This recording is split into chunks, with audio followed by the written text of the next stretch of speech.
Assalamualaikum warahmatullahi wabarakatuh. Halo teman-teman, nama aku Julian. Aku berasal dari Indonesia. Nah, aku nonton film Wagi-Wagi Bos 1 namanya adalah ini namanya Drum Alu Cerita. Ini dia buatin game. Ini part 2.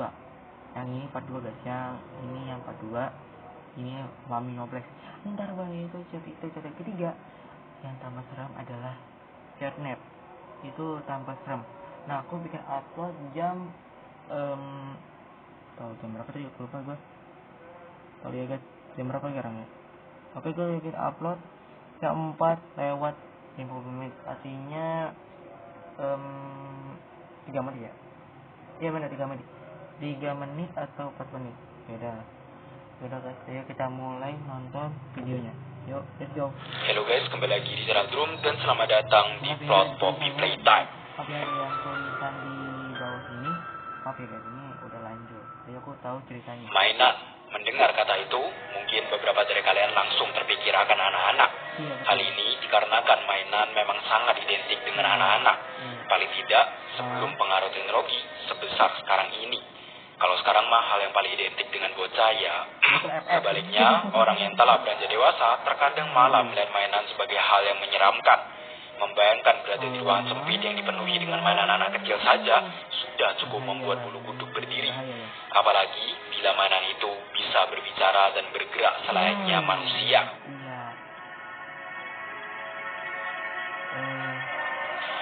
Nah, Poppy Playtime, sebuah game horror indie garapan MOB Games, atau mungkin lebih kalian kenal sebagai Zemination, yang dirilis pada tanggal 12 Oktober tahun 2021 untuk PC, akan mengangkat kisah mengerikan dari sebuah perusahaan mainan raksasa yang telah terbengkalai.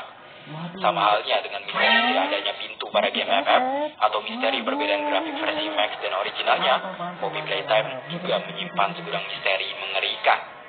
Mulai dari latar tempatnya, game ini mengambil sebuah perusahaan mainan besar bernama Playtime Co. yang dikenal sebagai pencipta mainan dengan teknologi super canggih.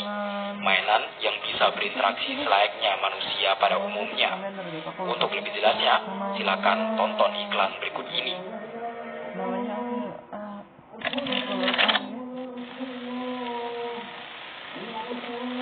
You are about to see the most incredible doll ever invented. Her name is Poppy, and she is the first truly intelligent doll in the world. A little girl can talk to her. Poppy gives her answers. She is the first doll actually able to have a conversation with a child. Hard to believe? Just watch. Poppy Playtime! Poppy's as lovable as a real girl, and she talks like one, too. Hi, my name is Poppy. I love you. Can you help me polish my shoes? Why, of course, Poppy. Just like a real girl, Poppy always wants to look her best. Perfect. Thank you. Her hair is sturdy and won't come out when you brush it, and smells just like a poppy flower. Is there anything else you'd like to say, Poppy?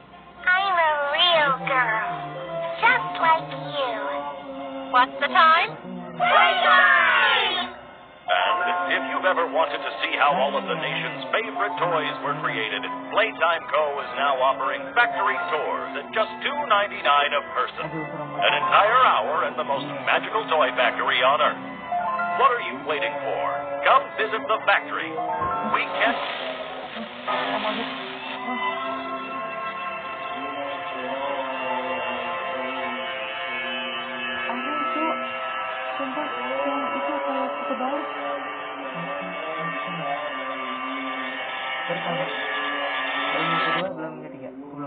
Melalui iklan super family friendly tersebut, kita tahu bahwa Playtime Co. sempat membuat mainan berwujud anak perempuan bernama Poppy yang dapat merespon ucapan anak-anak. Namun tiba-tiba saja, 10 tahun sebelum event Poppy Playtime dimulai, seluruh staf dan para pekerja perusahaan tersebut menghilang secara misterius. Dan sejak saat itulah, Playtime Co. mulai ditinggalkan dan menjadi perusahaan yang terbengkalai. 10 tahun setelah ditinggalkan tanpa kabar apapun, seorang mantan pekerja perusahaan alias sang tokoh utama mendapat sebuah surat. Semua orang berpikir bahwa para staf menghilang begitu saja 10 tahun yang lalu. Kami masih ada di sini, cari bunganya. Hanya berbagai informasi pada surat itu dan clue berupa gambar bunga opium, sang tokoh utama yang akan aku sebut sebagai John memutuskan untuk menuju Playtime Co. Seisi area tampak sangat kosong dan ia harus menyelesaikan berbagai puzzle demi mencari bunga opium seperti yang tertulis pada surat. Sembari berkeliling di area perusahaan, kita juga bisa mencari 5 VHS tape dan memutarnya menggunakan VHS player yang tersedia. Isi video dari tiap VHS tape akan aku bahas nanti di bagian akhir. Iya betul.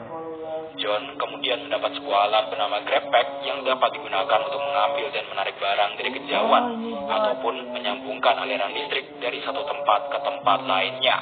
Hal ini memberikannya akses masuk ke dalam gerbang tertutup yang kemudian mengarahkan John ke sebuah area. Tempat mainan besar tegak dan berbulu tapi tidak berurat terlihat berada di tengah ruangan. Mainan ini bernama Hagiwagi. Maksudnya Hagiwagi. Berdasarkan papan informasi yang tertera, dikatakan bahwa Hagiwagi diciptakan oleh founder Playtime Co. bernama Alan Ludwig sebagai mainan yang akan memeluk kita untuk selamanya. Deskripsi yang tampak kurang wajar. Saat John membuka sebuah gerbang, daya listrik di tempat itu malah mati, memaksanya untuk memeriksa ke ruang daya. Sayangnya, ruangan tersebut sedang terkunci, dan secara mengejutkan, di tangan kanan Hagiwagi terlihat kunci untuk ruangan daya. Menggunakan kunci itu, ia pun masuk dan berhasil menyalakan kembali daya listrik menggunakan Grab Pack.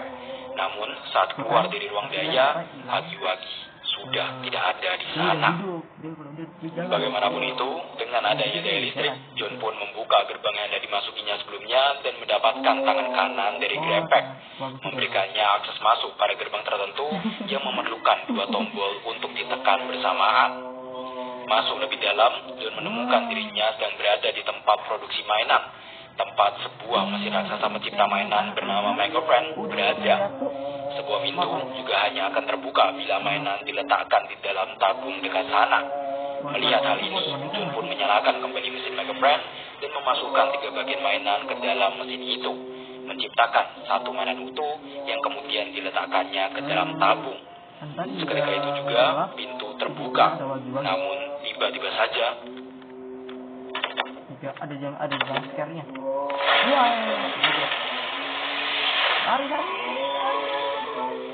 Dengan senyuman lebar, Hagiwagi yang bergerak dengan sendirinya mulai mengejar John, memaksanya untuk melarikan diri dengan masuk ke dalam sebuah ventilasi.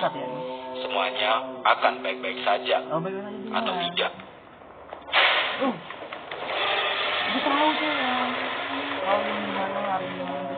Hagiwagi yang masih belum menyerah bahkan sampai menerobos masuk ke dalam ventilasi untuk menangkap John. Dan setelah melalui area sempit super menegangkan itu, ia pun berhasil keluar dari area ventilasi dan menarik sebuah box besar. Seketika meruntuhkan jalan yang menjatuhkan keduanya.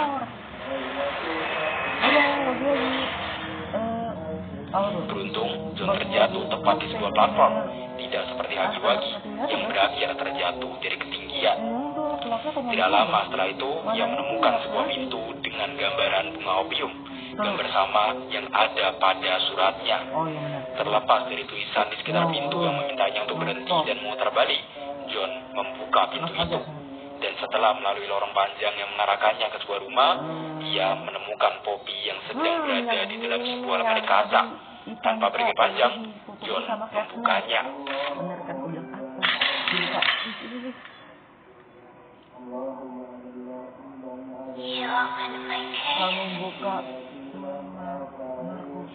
Disinilah chapter pertama dari game Poppy Playtime berakhir. Memang durasi dari chapter pertama ini bisa dibilang sangat singkat dan masih meninggalkan banyak pertanyaan. Tapi sudah jelas bahwa tindakan John dalam membuka lemari kaca Poppy adalah sebuah kesalahan besar. Tentunya, untuk mengetahui apa yang sebenarnya terjadi di dalam perusahaan tersebut, kita harus menunggu sampai chapter-chapter berikutnya rilis.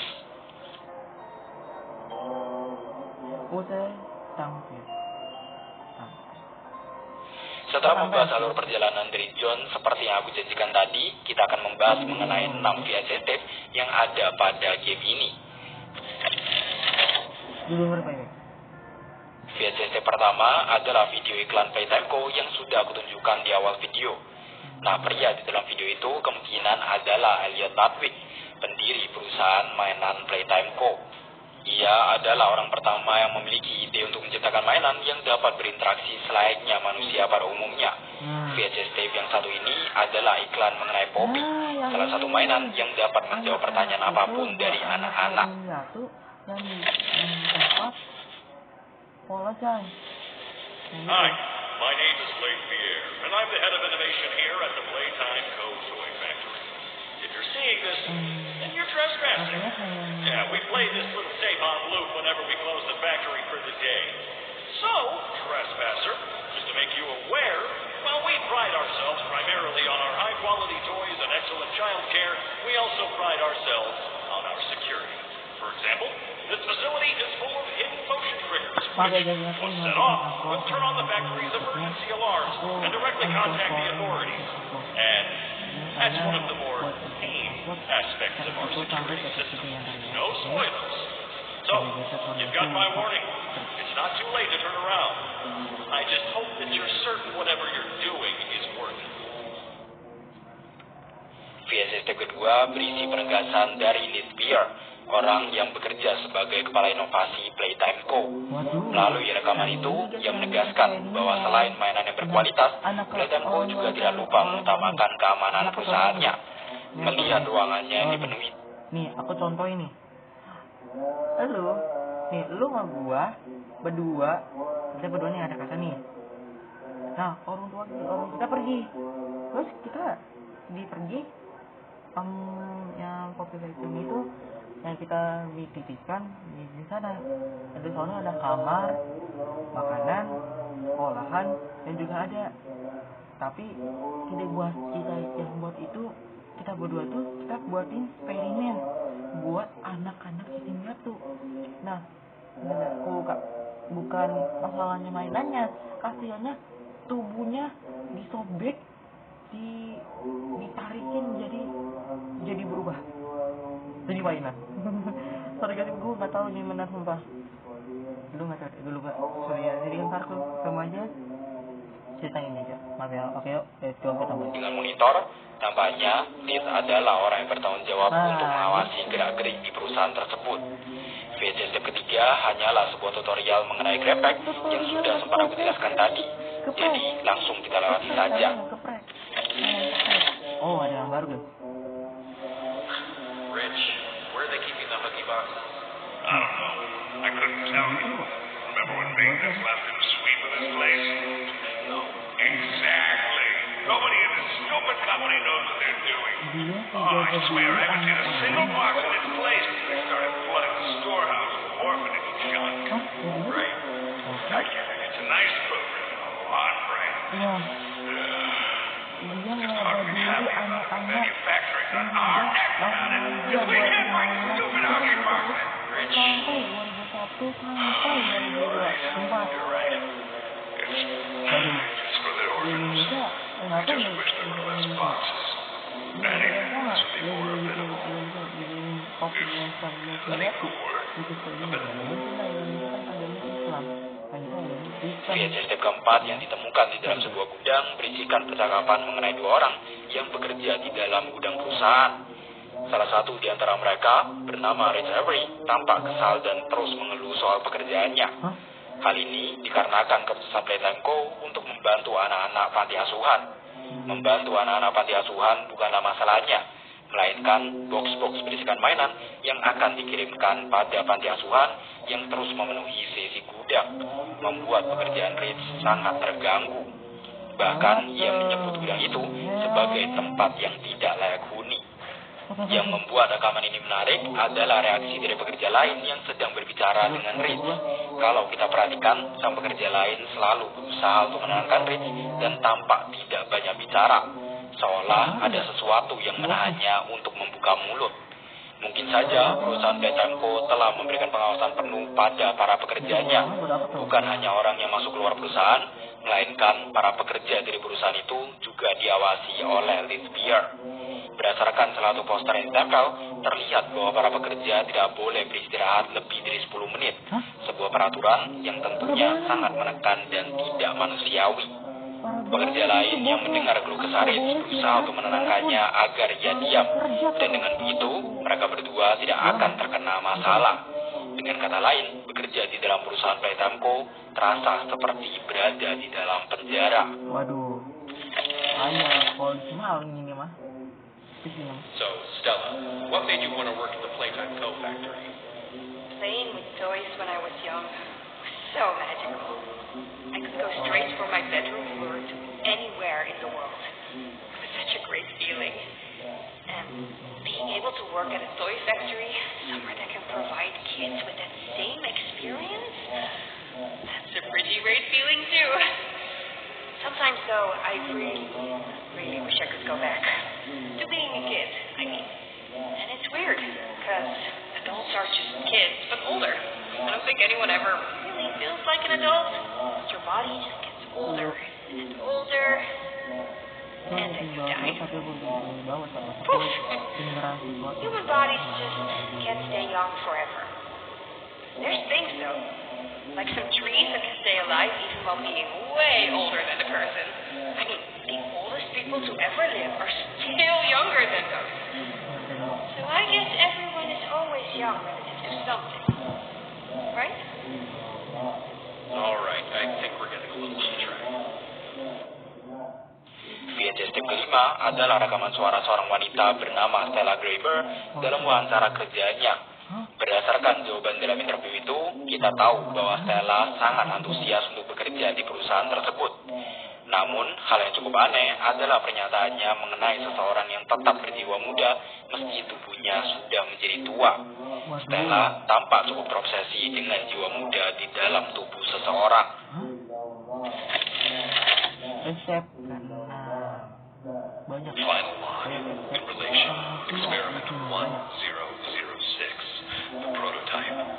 Coordination and cooperation is evidently within his skill set, as well as the skill set of all other experiments of his type. Though still missing, today's events are no doubt in relation to him.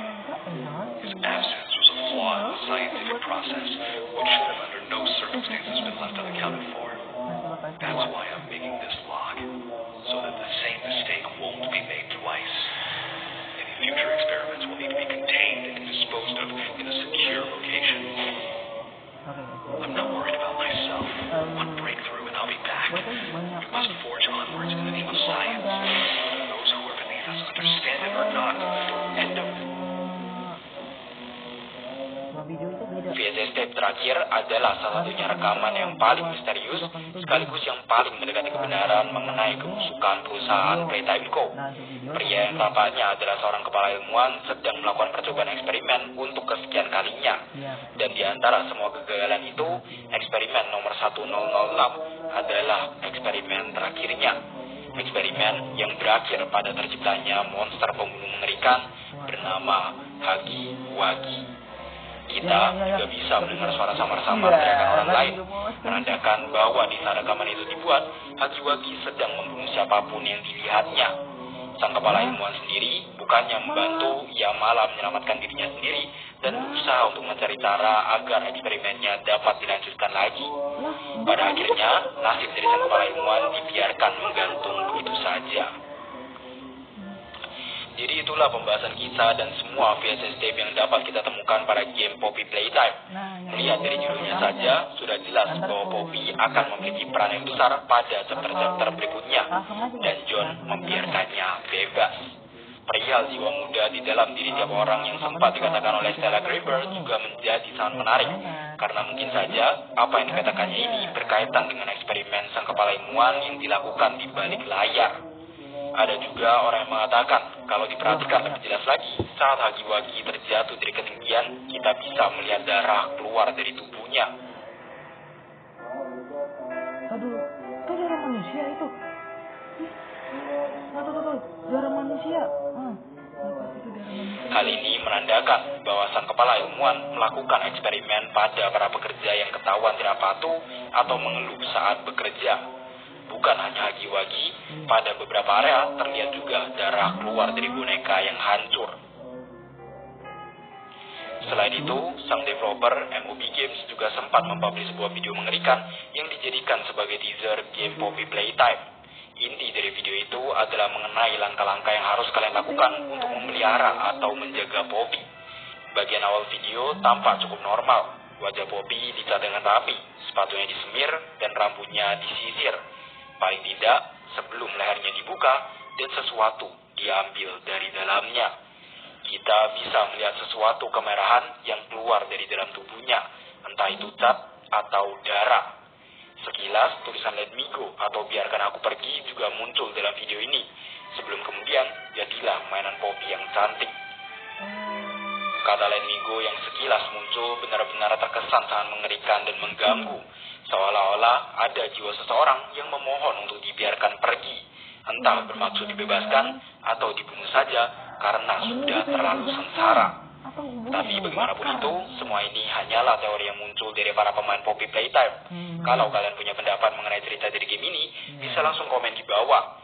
Request bisa dengan reply komen yang kami pin atau DM aja ke IG kami di @room1. Jangan lupa untuk like, comment, share, dan subscribe bila kalian suka dengan konten-konten kami. Dan tentunya terima kasih banyak kepada kalian semua yang telah merequest dan menonton video kali ini. And see you guys in the next video. Stay tuned. Oke guys, terima kasih kalian hibur aku. Ntar aku bikin chapter part 2. Oke, video kali ini gue spesial kali ini. Yes, video. Bye bye.